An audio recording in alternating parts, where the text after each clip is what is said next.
I thought you didn't eat vegetables. This is a vegetable? Yes. I'm not a freaking dinosaur. Try it for the YouTube.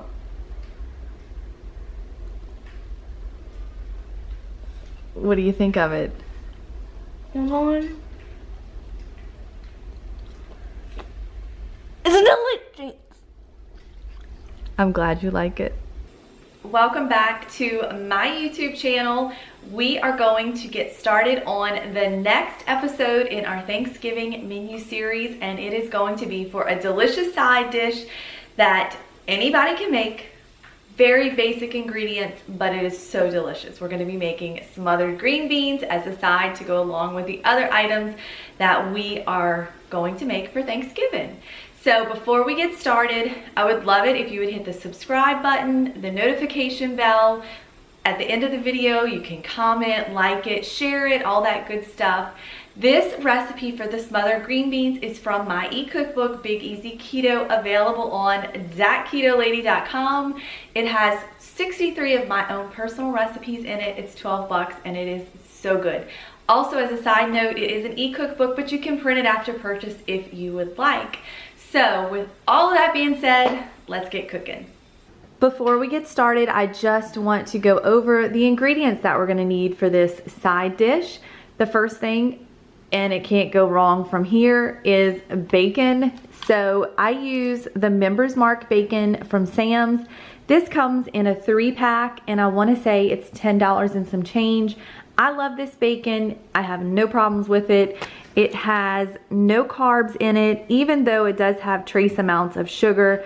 Ultimately, for 2 slices, it breaks down to 0 net carbs. The next thing we're gonna have is some butter, green beans. Now, a lot of people aren't aware of the fact that green beans are keto friendly. So here we have the green beans. I just wanna show you what's in it. It's just green beans, water, and salt.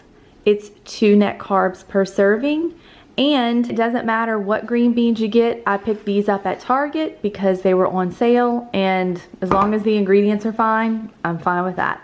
Then we are gonna have salt, pepper, Tony's, butter, and an onion. So now the fun begins. We're gonna start cooking.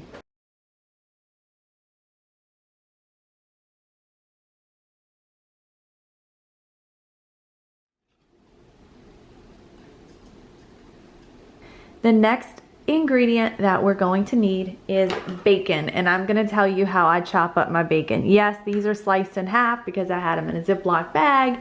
I didn't have any big bags, so I had to cut them in half to put them in a smaller one. Whatever. So I use kitchen scissors to cut up my bacon because it just makes it easier.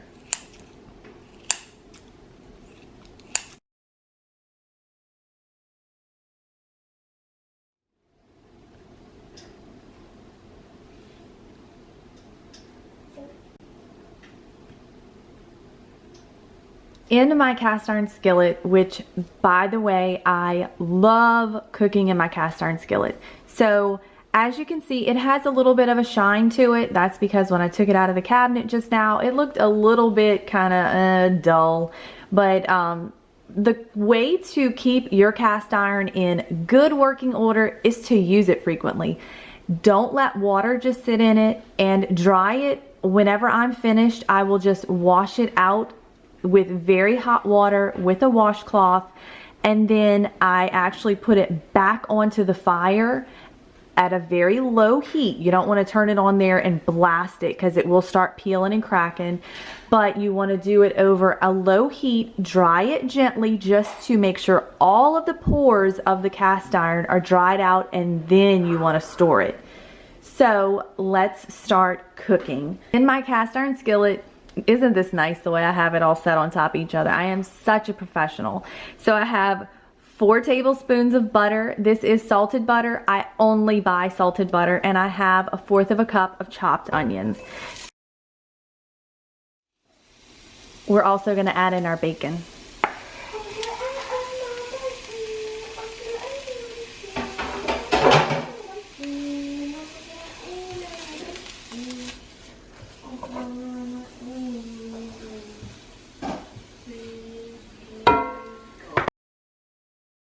gonna let all of this cook down, and I have my fire on like a medium high heat.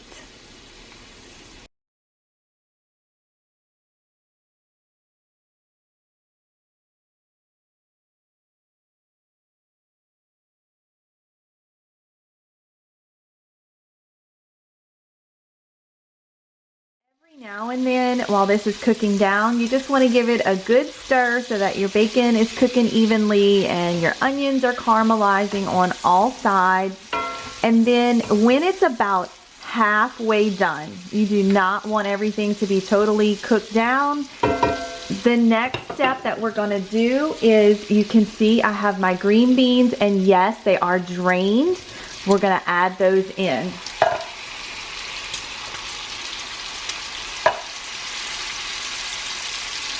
To the green beans, I am going to add 1/4 of a teaspoon of pepper,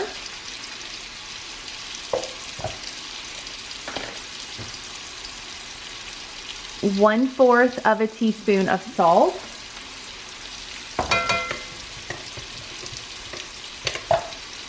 and 1/4 of a teaspoon of Cajun seasoning. And then we're going to mix that around. Now I'm going to turn my heat up to like a little more than medium high, because ultimately what I want this to do is I want to kind of blister the green beans, and I want the bacon to get a little more on the crispy side versus, you know, that kind of jiggly, tender side.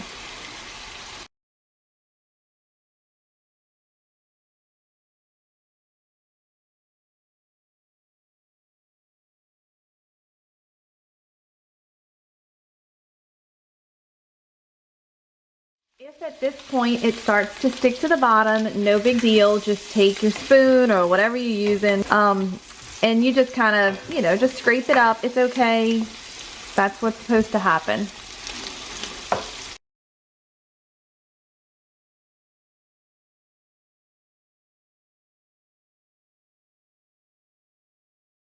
Now I've turned my fire totally off, but I want to just point out, you see these pieces of bacon, how they're a nice consistency. They're not burnt.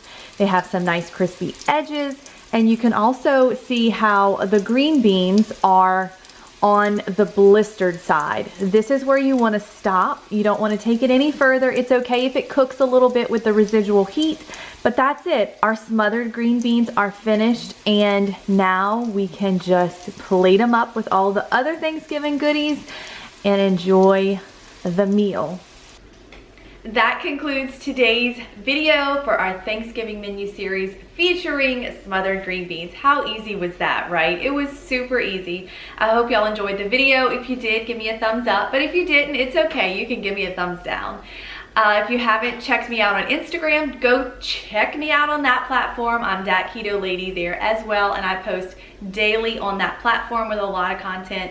If you don't have my e-cookbook, go check it out. I'll put a link below for datketolady.com. Yeah, that's it. Thank y'all for joining in. I appreciate each and every one of you. That concludes today's video featuring our smothered green beans. I hope y'all really liked it, and more importantly, I hope that you will make it for the okay, let's do this one more time.